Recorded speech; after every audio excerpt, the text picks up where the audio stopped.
Ladies and gentlemen, live and direct from the Hot 97 back room, a.k.a. a TV studio, a.k.a. sitting on a stoop.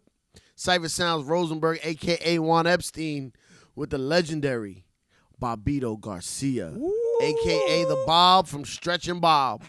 Indeed. It is. We've been trying to have y'all up here for a while. Stretch says he's coming. Really? He said he was coming, right? We'll see. Did you speak to him? In email, he said he was coming. He said he was okay. coming. Did you speak to him? I didn't speak to him today, but I mean, I saw the same email thread. I bear witness. Okay. He sounded like he's he on was his way. coming. Yeah. Okay, because I saw him recently walking his poodle on the street. I pulled up. I just yelled out, "Hey, yo, Stretch!" And I saw him get that face like, it's Syph. Oh, Syph brought his doggy over. A poodle. Some kind of little dog. Straight hip hop. So Bobbito got a new movie. Yes. Oh, okay. Oh, yeah. You and Stretch will get along really well. Yes, Yeah, no. obviously. You got a new movie you made, basketball movie. I mean, obviously we know, if you know anything about Bobbito Garcia, you know he's heavily into New York basketball, basketball in general. It's called Doing It in the Park.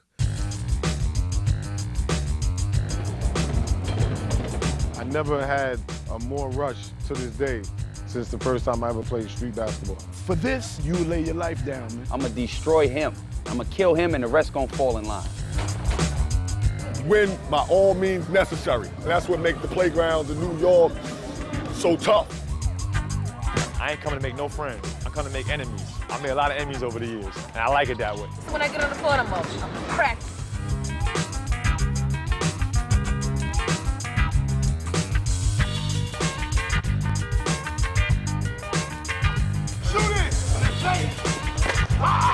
You play college ball? I shouldn't have to tell you this. Even if they know you, you come here and you say, who's got next? If you had no game, you wouldn't call next. By the time you get next, hit me the next day. I never had next. Look at this guy. Everybody know the fly. My most vivid memory ever is the first day I won on a 3-on-3 in the back. Nothing is, harder than playing in the playground. I grew up playing playground basketball. When you got on, you tried to stay on the duration of the day. I was down the other side. Bam, bam. Just letting everybody know, we got a white boy dunking.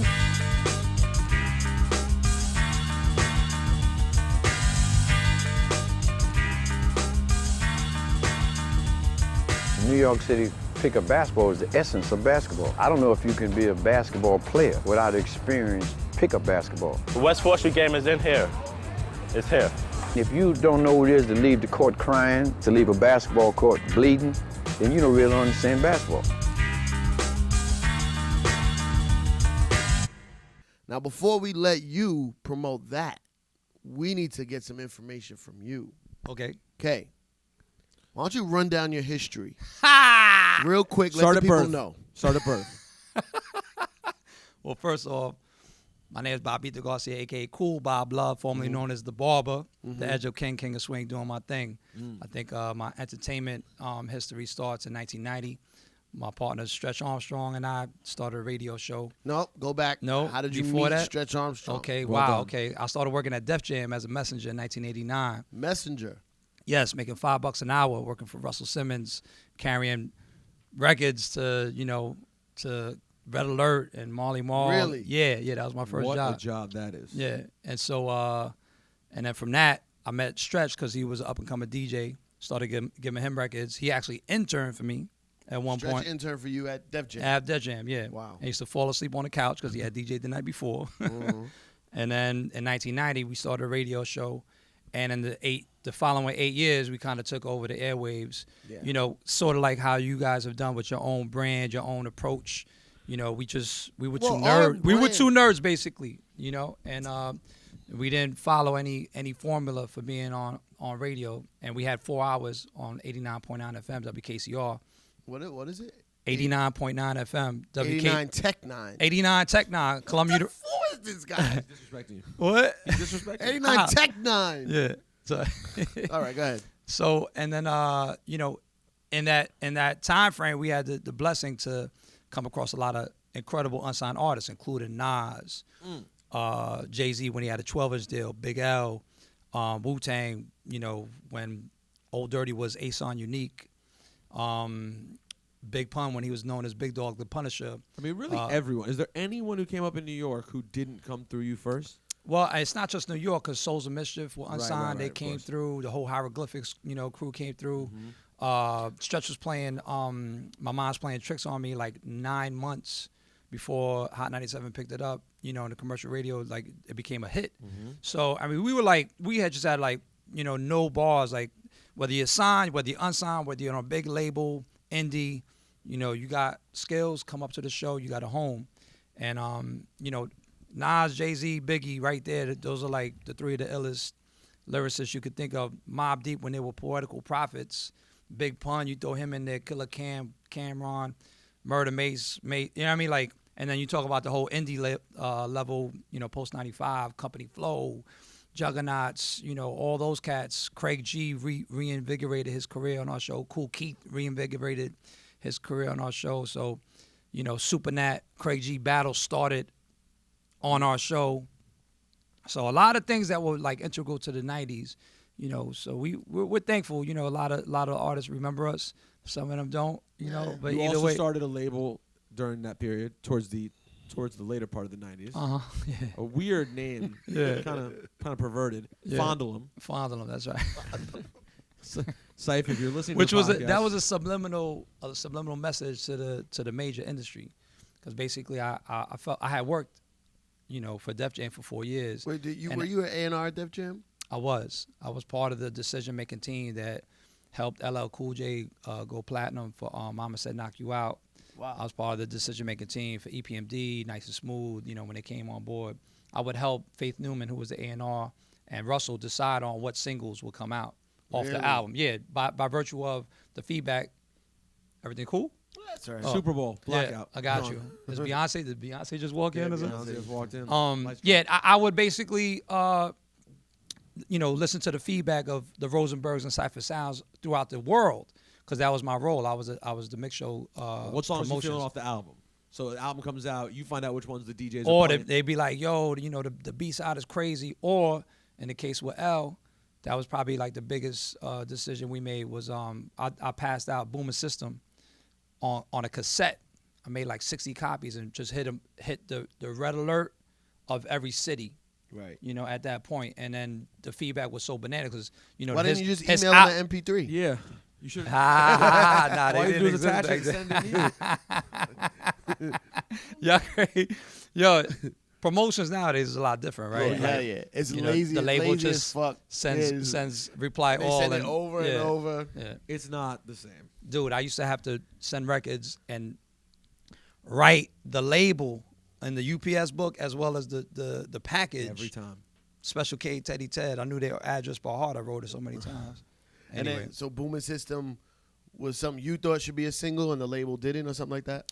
I mean, that was, the feedback was so strong off of Boomer System that I went back to Russell and I was like, yo, I think we got, because you got to remember, LL, the album before that, bombed out.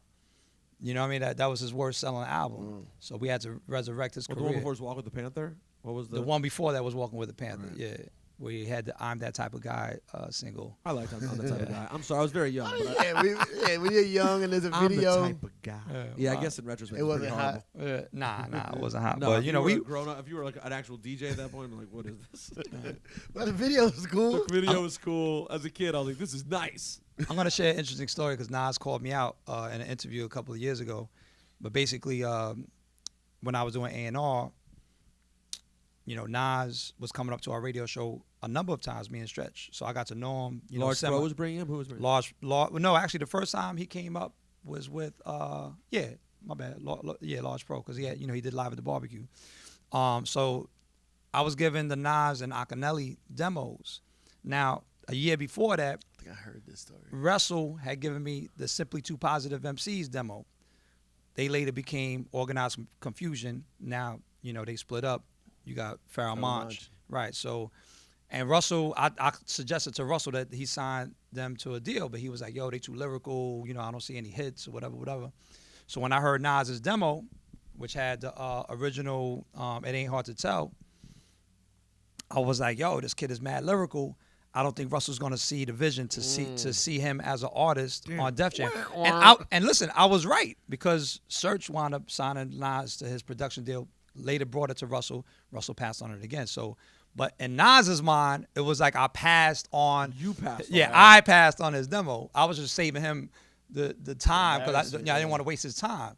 So yeah, he That's crazy. He tried to call me out in an interview. I was like, yo, come on, B. Like you did your thing, But he shows us mad love. He always bigs up me and Stretch. Nah, for helping out his a career dude like that, or any dude, will always remember somebody who might have passed him up or looked another way. Of course. But it happened to anybody that's an A&R. They have a story like that. Of course. Oh, 100%. Special Ed was passed by Def Jam. I mean, hundreds of artists were passed by Def Jam that wound up getting signed other places. So. Well, obviously, probably the whole business was because Def Jam was everyone's first choice for such a long period that every rapper who came out, I mean, such a high percentage probably tried to go to Def Jam first. And it wasn't that big back then, probably. Nah, right. They weren't like, I'm going to go to Next Plateau. I think that. No, don't ever diss Eddie O'Loughlin. You crazy? Don't fix your lips to diss my brother, Eddie O'Loughlin. I won't ever diss Next Plateau. But I will say that when I first started working at Def Jam, we only had like 10, 12 employees, period. And we were selling millions and millions of records. And when I got there, I couldn't even fathom how successful they were based on how disorganized and small we were. Nah, dead up. But I also while we on camera, I got to big up Pete Nice, MC Search from Third Base, literally grabbed my hand and said, yo, Bob, there's an opening as a messenger. Dave Gossett at Def Jam at the time, I replaced him as a messenger. He moved on to doing marketing. And Dante Ross, who was my dude, going to clubs, and I saw how he had started at Rush as an intern messenger, right? And then was doing A&R. So he was like my role model, basically. That's the dude I wanted to be like. Dante Ross was like the template, But what did you do before that they all knew you? Were you a barber? Were you living wow, that's a good question. Well, basically, yeah, I played ball. I played ball my whole life. Right. So I knew Pete through playing ball. A lot of cats in the hip hop world, when they met me, their respect was immediate because they knew me as a ball player. And they also knew me as a sneaker dude.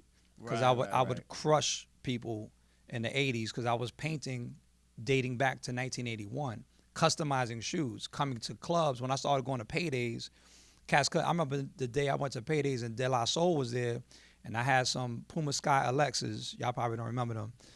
But I had painted them in gold, the whole shoe, and made the stripe white. So they were like, yo, they were telling us, who is your man and how did he get those? Right. So, from that, I had early sneakers respect, early basketball respect, and then that led to, people knowing me, showing me love. And I was just always a Cool Bob Love. When Serge gave me that nickname, it was fitting. That's just always who I've been. You play high school ball too? I played high school at Brooklyn Tech. Played high school ball at Lower Merion High School. Same joint that Kobe Bryant went to. I was there 12 years before he was. I played college ball at Western University, and I played professionally in Puerto Rico. Oh, you did? Yeah, no doubt. I didn't know that. I played for Arecibo. Mm-hmm. Wow, you were really serious with the basketball. So the music is like a side gig to your ball. It was always hand in hand. It was always hand in hand. In fact, I had a chance to potentially go back to PR to play ball, or to get my feet wet in New York, and I decided to stay in New York, and it was a blessing because that's how I got at Def Jam, right. And then my whole music career, jumped off from that. From Def Jam, I met Mimi Valdez. She brought me on to Vibe magazine. Right, I met John Schechter because he was a radio DJ. He put me on writing for The Source, So all that, crazy, leads to everything basically. It's hard to know which direction to go because I want to find out like the story, why things. Are your viewers still tuned in? Yeah, So people are probably a lot of the people right now listening on the podcast on the Juan Epstein app, which you can download at the App Store, of course. Okay. Go to the App Store, search for Juan Epstein, download the app, or subscribe on iTunes, or people watch it on YouTube, but then they just put it in the background at work and are just listening to the conversation. Right. So peace to everybody out there. What up? But so it's hard to know where to go. I want to jump forward and then go back to stories. Yeah. But I do want to ask. So, it seems to me like clearly basketball in the competition of loves in your life, basketball to me seemed to win out in the long term. Well, I mean, not exactly because so the culmination of my basketball and my entertainment experience becomes the documentary that I co-directed with a young cat from France named Kevin Coolio. He's a videographer, you know, up and coming director. So we, you know, he brought his film. I brought my stories and my writing and my knowledge of the streets, and we did a film called Doing It in the Park, Pick Up Basketball NYC. We won the Audience Award for Best Feature at the Urban World Film Festival back in September. God bless Angie Martinez. She had us on a show to promote the screening there. You know, bigged it out. We sold out the screening. They had to add another show, and we're trying to release it now in mid-April. But basically, you know, I scored the film, you know, worked with Eddie Palmieri, 9-time Grammy Award winner, to, you know, to place his music in certain scenes, you know, picked out certain tracks that I knew from indie artists, from Afrobeat to soul to hip hop to boom, boom, boom. So, you know what I'm saying? My perspective as a DJ helped, you know, me as a music supervisor. Right. My history as a writer, I wrote a book, Where'd You Get Those? New York City Sneaker Culture, 1960, 1987, got released in 2003. You know, my experiences there helped me write the script, you know, for the documentary.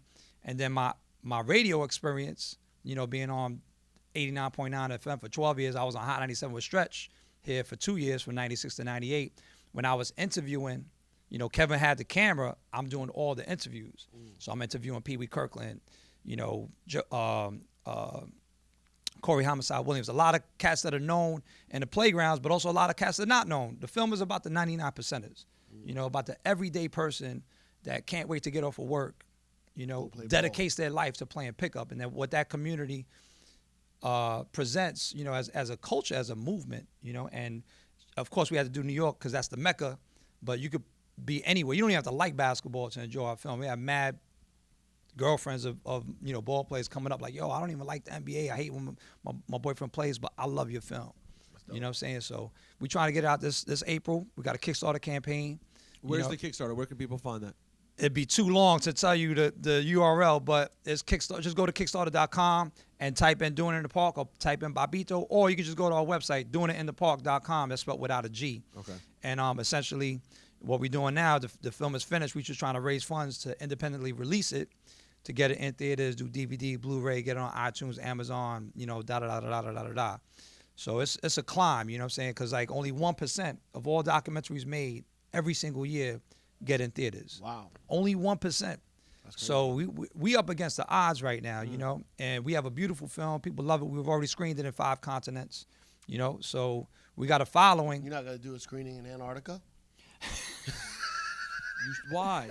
Yo, you crazy. I mean, there's 2 more continents, man. Yeah. Fuck out of here, man. Yeah, it's like they didn't show any respect. Well, we're gonna screen it in Mexico, Singapore, Philippines, Greater China, South Africa all this summer. That's crazy. And Nike's gonna present those screenings. We did they presented our film in London and Tokyo already, and you know, we killed it. Yeah, you know, they brought us out to do the Q&A and everything. So, you know, those screenings will be dope, but we try to just get it also like just a general commercial release, so that anywhere, if you live in Antarctica, if you live in Bushwick, you know, you can watch the film, download it from our website, doingitinthepark.com, spelled without a G, like that. You know what I mean? So tell me about you guys, man. No. I can't flip this around and interview you. No. Yeah, that's right. No, so great set, by the way, on Friday. I missed. Oh, well, it was a little bit rough. You had no headphones. Thank God for Serato, though. Back in the day, you had no headphones. You were basically a rap. Unless you had stickers on all your records, like to every Q point. And even then, I don't even really know how to do that. I never put stickers for Q points. Well, you know, some of them cats used to needle drop without headphones. They just knew by the width of the band of the groove. They would just knew how to go like that and go back and forth, just needle dropping. Yeah, that's bananas, B. You gotta see my man Grand Wizard Theodore do that. It's crazy. He can just needle drop. Needle drop, B. I mean, you can't do that with Serato because the grooves don't mean anything. What? Also, before we move on, I want to bring attention to my man Cypher Sounds. His sneakers look incredible, and he reminded me of 95s. Yo, the Dope Fiend Jelly Roll. That's what we used to call in the early '80s. That was the process. The Dope Fiend Jelly Roll. Cats used to take socks, put it underneath their tongue, right, to make their sneakers look mad big and wide. and you used to stamp, and then they put the fat laces in there, and then they would just their sneakers would look exaggerated. But Cypher just has really fat feet. Yeah, so it worked out great. I feel you don't have to do anything. Just I got a brace because I hurt my ankle, so that's part of the fatness there. Yeah, I mean, just to fill you in real quick. But they look hot. They look just hot. a wide foot, just a wide flat foot. To fill you in case you're wondering, Bob. Yeah. Syph was running down the street towards a comedy show and tripped and fell by himself, and that's how the injury occurred. I just wanted to, because you're an athlete, so I thought you guys sports reference. Yeah, I thought you guys could relate because you're both athletes in that sense. So what's your day job now? Is it just like doing random gigs and basketball events, and Nike pays you to do this, and someone pays you to do that, and someone pays you to travel? Yeah, well, my main priority right now is the film, doing it in the park, Pickup Basketball NYC. I mean, just, co-directing it with Kevin Coolio is just half the job. The other half is to get it out there. So I do all the bookings for the screenings. But that's all spending money. How do you make money? Yeah. So basically, I DJ at Camaradas in Spanish Harlem once a month, the first Monday. I also DJ at an Italian restaurant in the Lower called Il Bagato. I'm there every Sunday from 7 to 10. Cool. Lounge, you know what I'm saying? Chill. I get consulting gigs from time to time from sneaker companies. I make a ton of appearances, both nonprofit as well as, corporate. Sometimes they're inspirational speeches, or sometimes they're, to talk about sneakers, or, I do lectures.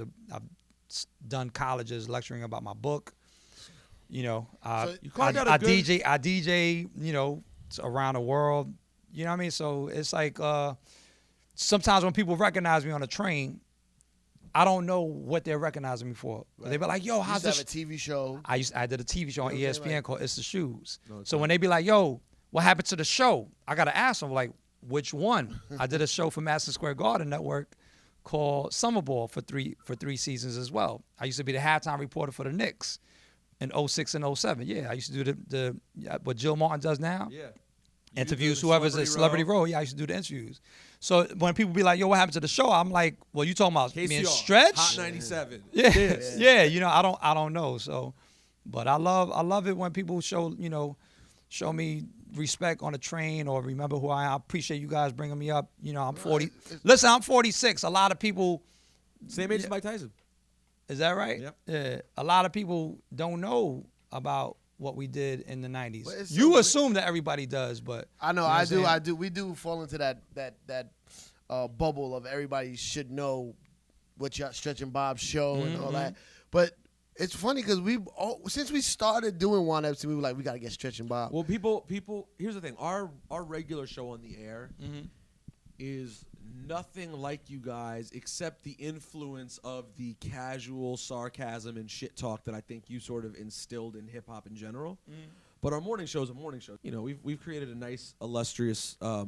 Working here has afforded us many amazing guests. So you were in some good company. Our last one, we did the Far Side last week, which is pretty cool. Dope. Did Chi Ali before that? We did Chi Ali right before that. Okay. We've done. Mike. Huh? Oh, my bad. Mike. And we've done Q-Tip a few times. De La, but that episode was destroyed, so it's never been heard. Jay-Z, Eminem, we've had, and then so many more nerdy, more offbeat ones. But a lot of people mention you guys, and it's I only got to hear you guys a little bit. Really, growing up in DC, I heard about you guys. Yeah. And then when you made it, and then when you were on Hot 97, I'd hear you on like. I was rarely around on Sunday night, so I'd hear you on mix weekends. I'd hear Stretch mixing on mix weekends and things like that. So I kind of missed out on hearing, except for just hearing tapes. Yeah. And then when I'd hear random recordings and stuff, you guys kind of created the format for then what became hip hop college radio. It's like the whole feel. You can even hear it now. When you hear hip hop college radio, you can still. It's developed over the years and been passed down that style. Yeah. Although, remember when they recently did the reunion? I heard about it. No, you did. When I came to the station, we turned on the radio in the studio. Remember, it was still on for the last half hour? Yeah. So we listened in the studio from like 5 to 5:40. Oh, word. Because you stayed on late. So we listened in Hot 97 Word. doing the morning show. We had it on in the room. Yeah. And we were cracking up because I was like, can you imagine if we did this on commercial radio? Because there are moments on your radio show where it's literally an inside joke and laughter for 15 minutes. Yeah. No, that people love not understanding what we were talking about, but they would just hear us laugh, and then they would just laugh along with it. Right. And I mean, there were people that literally to this day will say, like, yo, like, the music y'all play was great, but I used to tune in to hear y'all talk. You know, and so in that respect, we were kind of format breakers because a lot of people that did college radio in the 80s, their goal and their vision was to eventually get on commercial radio, like that, use it as a platform. Right. When me and Stretch got on, we had no plan. We were just like, yo, let's just do a funny show, have Bug out, and have our friends up. There was no mission statement, no plan there was when no, you first it was, it was like 4 hours. And But did you say we're not going to play commercial music? Like, was that a statement made, or you just started playing underground? It was just Stretch. You know, Stretch had his ear, which was great. You know, we just played good music, and the thing was like, you know, we didn't even do station ID. You know, FCC regulations requires you do a station ID at the top of every hour. We paid that no mind. You know, we sometimes we would play freestyles. You know, we were the first station ever to play like an hour and a half of freestyles consecutively. Yeah. That was Stretch's idea after our first year. We're like, yo, how are we going to celebrate our anniversary? He's like, yo, let's take all the best freestyles. I had been compiling them the whole year. He was like, yo, let's just play them straight. So people just blacking out on freestyles. What do you, first of all, here's something we need to get into. How is your collection of the freestyles and all the materials? Where is it organized? Everything. I have a milk crate with all my cassettes. I only will record once a month, and then the freestyle compilations I would like, you know, chop down. That's why I like when the Big L Jay-Z freestyle first came out, you hear it chopped. Yeah. It's edited because that was played on our show afterwards as a chopped edit. I had a cassette that was like pause tapes. So I didn't have the professional like run it into the computer. No computers. No, just hit record on Pro Tools, and you could have done it way cleaner. That edit was horrible. Nah. So everything's on cassette. For me, Stretch used to. He started digitizing. He started recording our show on that. VHSs. Oh, VHS. Super VHS. Yeah, because you could record 4 hours in a row, so there was no break. The shit about people used to record with VHS because you could set the timer. Yep. Yeah. For your VCR. So you leave the radio running into it and set the timer when you leave the house. A lot of the majority of people would press record, go to sleep, set the alarm to an hour and a half later or 90 minutes later to flip it. But, you know, me, I was up there. I got my tapes. When I listen back to our show, I like listening to it on a cassette. I want to hear how it was originally recorded.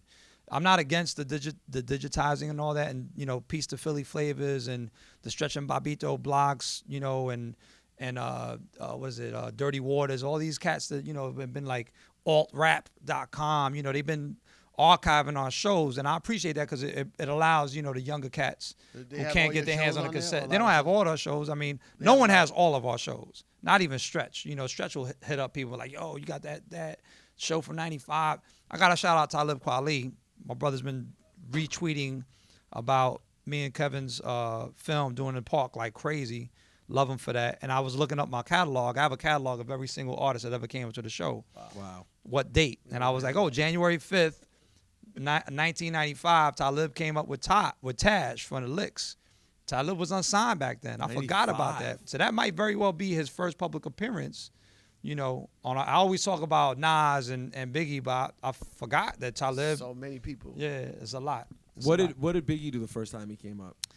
Biggie, he came up via Maddie C, who used to do the Unsigned Hype for The Source. Mm-hmm. And, you know, Maddie and us had a great relationship because, like, for example, the Artifacts came on our show, blew up. You know, everybody in the tri-state was talking about them. And then Maddie took them and put them on Unsigned Hype. So in the opposite direction, he was like, yo, Bob, yo, Stretch, I got a cat named Biggie. I think he's going to blow up. Here's his demo. I want to bring him up to the show to freestyle. So he brought him up. You know, crazy story, but we played Biggie's demo that night. We used to do demo battles. So we played Biggie's demo against a crew from the Bronx called the Bronx Zoo. and we used to have the people call in to vote, and the Bronx Zoo won the demo battle. But Biggie won the war. Yeah, they might have won the battle, but exactly. But rest hilarious. in peace to Biggie, and you know, he used to show Stretch. I didn't really see Big too much, you know, after that, or even ever after that. But he would see Stretch, you know, from time to time. Because Biggie loved DJs, like in hip hop, like he had everybody's mixtapes and would hang out with fucking all the DJs. So then that's where we gotta jump into what eventually happened to the end of Stretch and Bob, because the perceived notion, at least as I always believed it to be, was that you were staying the way you'd always been, Fondle 'em, underground, and Stretch got up here and started getting a little bit more in line with the mix show DJ route, and as hip-hop kind of started splitting in 97, Stretch started going a little bit wee-woo to the left. And you were like, his nah, shit was fam. to the left. Or yeah, really, you were to the left. And he was saying straight away. Nah, well, we were both to the left. I mean, I think, you know, we had a lot of people don't realize that the 90% of the music that was played on WKCR was all Stretch. You know, I would fill in if he was on the road, play my demos and play my weird things, you know. But then towards the end of the last, like when we did get on hot, like the last 2 years of KCR, you know, Stretch was popular. He was more popular than ever. He was getting a lot of bookings, so he was missing the show more and more. So now more of my flavors coming out, more the, you know, the Cenobites and the Juggernauts and all these, like, you know, weird, not weird, but you know what I'm saying, like maybe a not little more stuff, offbeat. Offbeat. I like the offbeat. I was eclectic like that. So and Stretch's thing wasn't ever lyrics.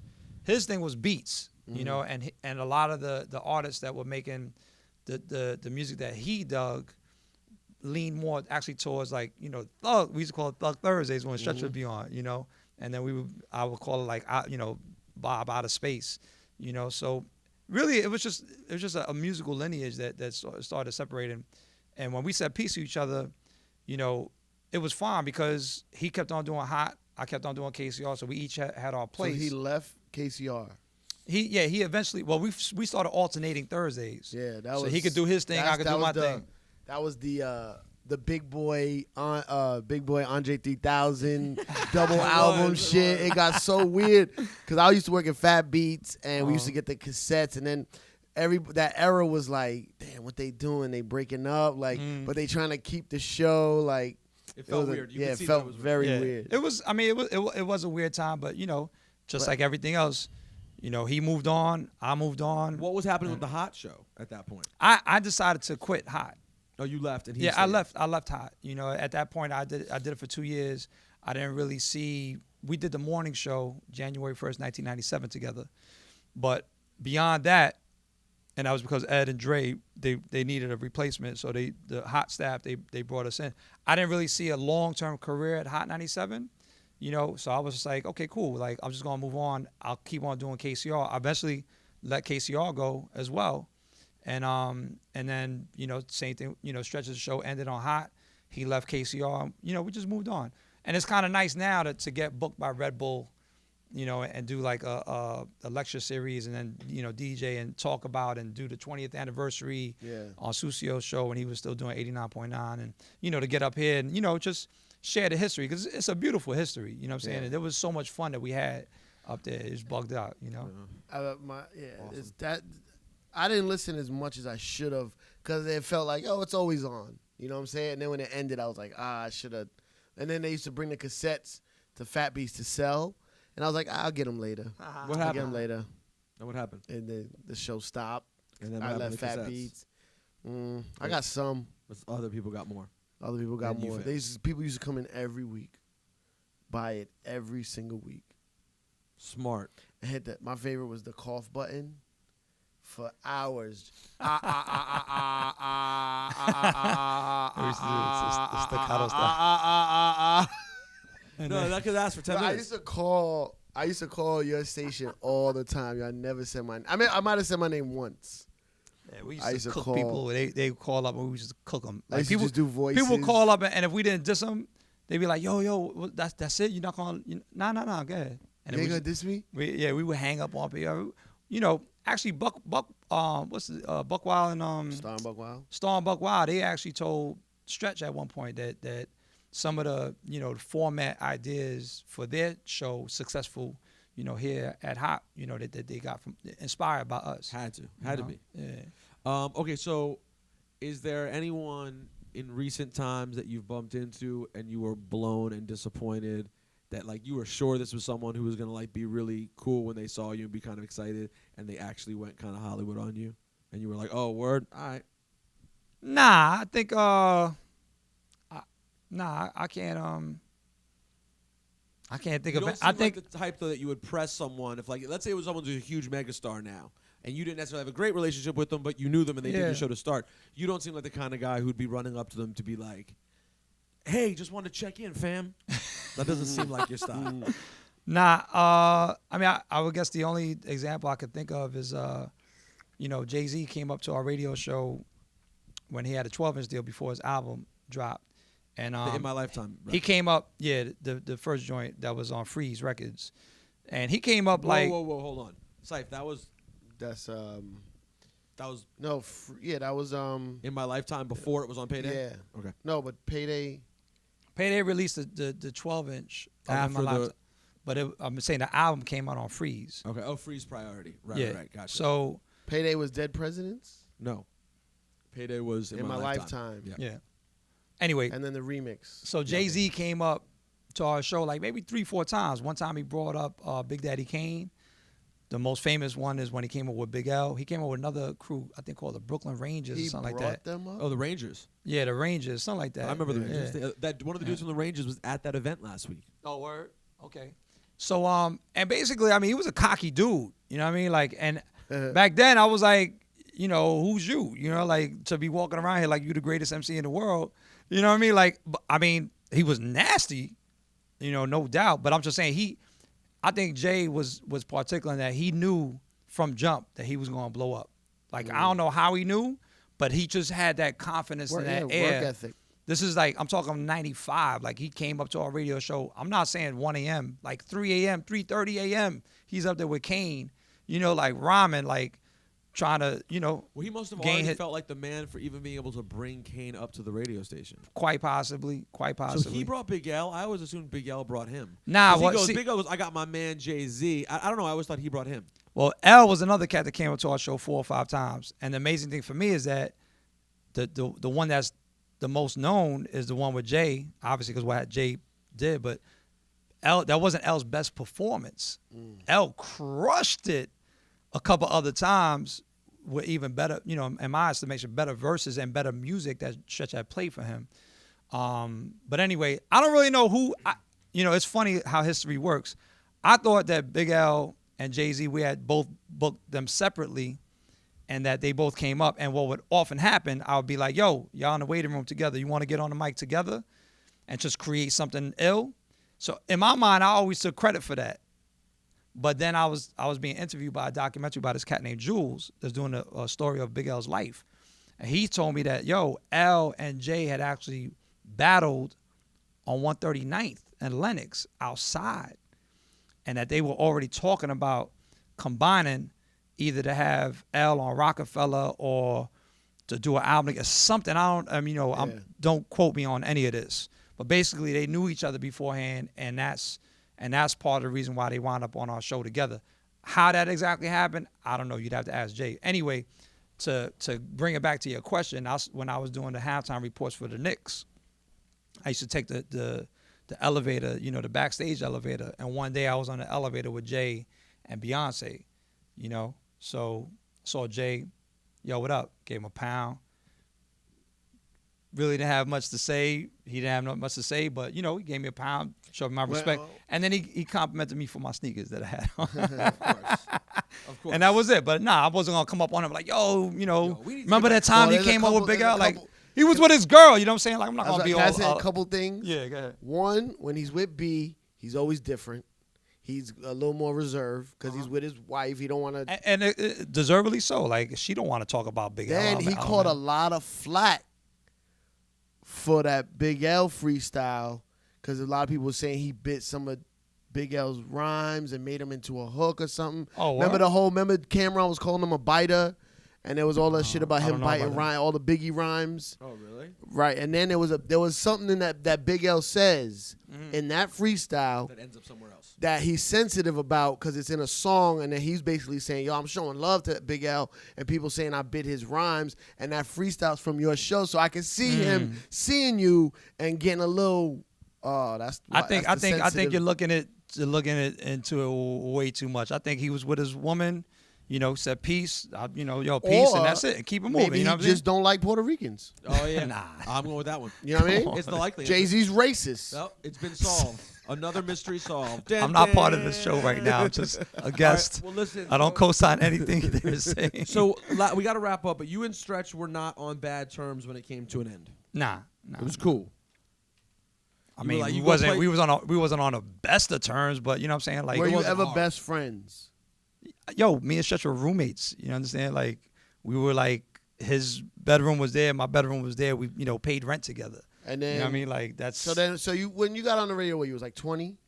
20 years old? Nah, I was already, I was 24. 24. Okay, so when it was all over, you were into your 30s, 32, whatever. So a guy who's 24 and a guy who's 32, they're not the same. You're not going to. We wish it all stayed the same. But really, Bob was like, listen, Stretch, go play your fucking Mo Money, Mo Problems. No, it wasn't. I'm gonna play this company flow. He wasn't playing commercial shit like that. It was more. He was like playing a lot of Traj, Gaddafi, and early 50 Cent. So it wasn't that he was going really commercial. Nowhere near. It was really Capone and Noriega, and I like those artists too. Capone and Noriega is another group that came up to our show before they were signed. Yeah. Tragedy brought them up, and Stretch was releasing singles with them. LA. On Dolo Records. So that was his group. That was his crew. So like I said, our interest was just going in different directions musically. You know what I mean? All right, I'm being told we have to wrap up. Oh, okay. Hold on. So real quick, one more time. Yes. Doing It in the Park. You can go to doitinthepark.com. Yep. And you can go there, find the Kickstarter campaign, help contribute so we can see this movie in theaters. No doubt. And it's co-directed by myself and Kevin Coolio. It's my first film. It's his first film. And we appreciate the blessing of being on the Juan Epstein show and the Hot 97 show to help support it. And, look out for it this spring.